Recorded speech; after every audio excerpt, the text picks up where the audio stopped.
Halo adik-adik, selamat berjumpa kembali dengan program mendengarkan cerita rakyat dari Nusantara. Kali ini kita akan mendengarkan cerita yang berasal dari Pulau Sabu, Provinsi Nusa Tenggara Timur. Judul ceritanya adalah Wanita Malang dan Ikan Koromata. Ayo kita dengarkan bersama-sama. Wanita Malang dan Ikan Koromata.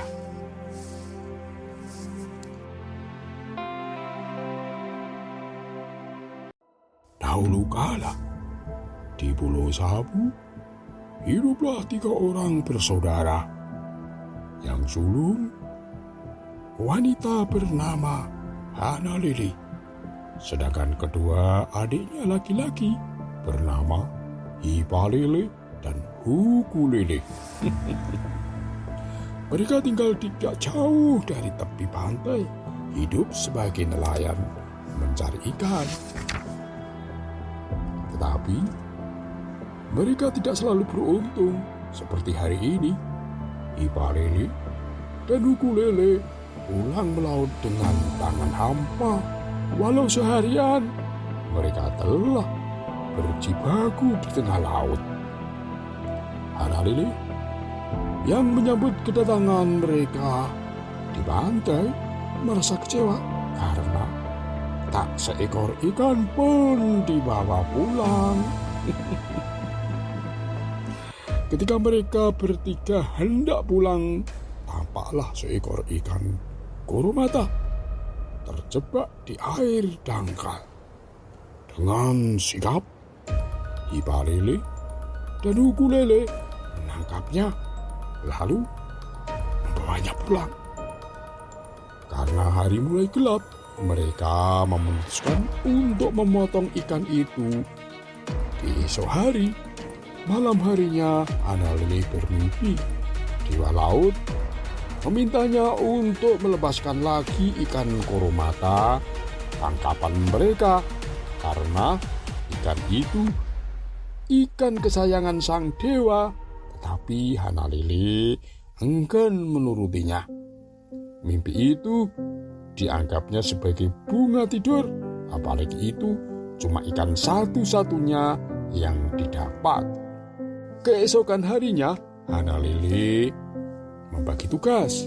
Ia menyuruh kedua adik laki-lakinya mencari kayu bakar, sedangkan ia sendiri yang akan menangani ikan koromata itu, membersihkan sisiknya dan memotong menjadi beberapa bagian. Tetapi sial, sekeping sisi ikan itu lepas, melenting masuk ke dalam matanya. Hipa Lele dan Huku Lele yang kembali dari mencari kayu bakar segera menolong kakaknya yang kesakitan. Mereka berusaha mengeluarkan sisik itu dari rongga matanya, tetapi sisik itu menancap lengket. Hana Lele meraung kesakitan bila mereka memaksa menariknya. Hipa Lele dan Huku Lele akhirnya mendapatkan akal. Mereka menggali lubang di pasir agar dapat air bersih. Lambat laun lubang itu dipenuhi air bersih. Dalam kubangan air itu, Hana Lele mencelupkan matanya. Dengan cara ini, ia agak tertolong, perih di matanya sedikit berkurang. Hari mulai gelap. Awalnya mereka bingung, lalu berdiskusi dan diambillah kesepakatan. Hana Lele akan ditinggal di tempat itu sendirian. Maka dengan berat hati, Hipa Lele dan Huku Lele pulang dan berjanji akan kembali lagi pada pagi hari. Hana Lele terus menahan sakit di matanya dan dinginnya angin malam. Dan akhirnya ia tertidur juga. Dalam tidurnya, ia bermimpi Dewa Laut datang dan amat murka kepadanya. Hai wanita jahat, mengapa kau bunuh ikan koromata kesayanganku. Terimalah pembalasanku.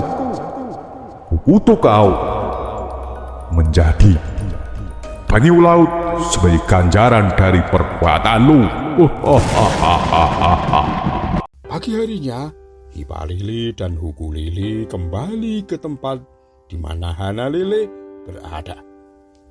Tetapi ia tidak menjumpainya. Di sana hanya ada seekor penyu yang sedang menangis dan berkata, Akulah Hanalele, adik-adikku. Beginilah aku sekarang. Dewa laut telah mengutukku karena aku telah memotong ikan koromata kesayangannya. Ku ingatkan pada kalian dan anak cucu kalian agar kelak jangan menangkap dan membunuh ikan koromata. Itu akan menimbulkan malapetaka. Dan jangan pula menangkap penyu bersisik karena itu adalah keturunanku. Sesaat penyu laut itu menatap sedih Hipalili dan Hukulili, lalu masuk ke dalam air dan berenang ke tengah laut. Konon, karena itulah keturunan Hipalili dan Hukulili yang turun-temurun sampai sekarang mendiami Pulau Suku, pantang menangkap dan membunuh ikan koromata. Mereka juga sangat menghormati penyu laut bersisik karena mereka percaya itu keturunan Hanalele yang artinya saudara tua mereka. Demikian kisah dari Provinsi Nusa Tenggara Timur. Semoga kita dapat berjumpa kembali dengan kisah-kisah yang lebih menarik dari daerah lainnya. Dadah!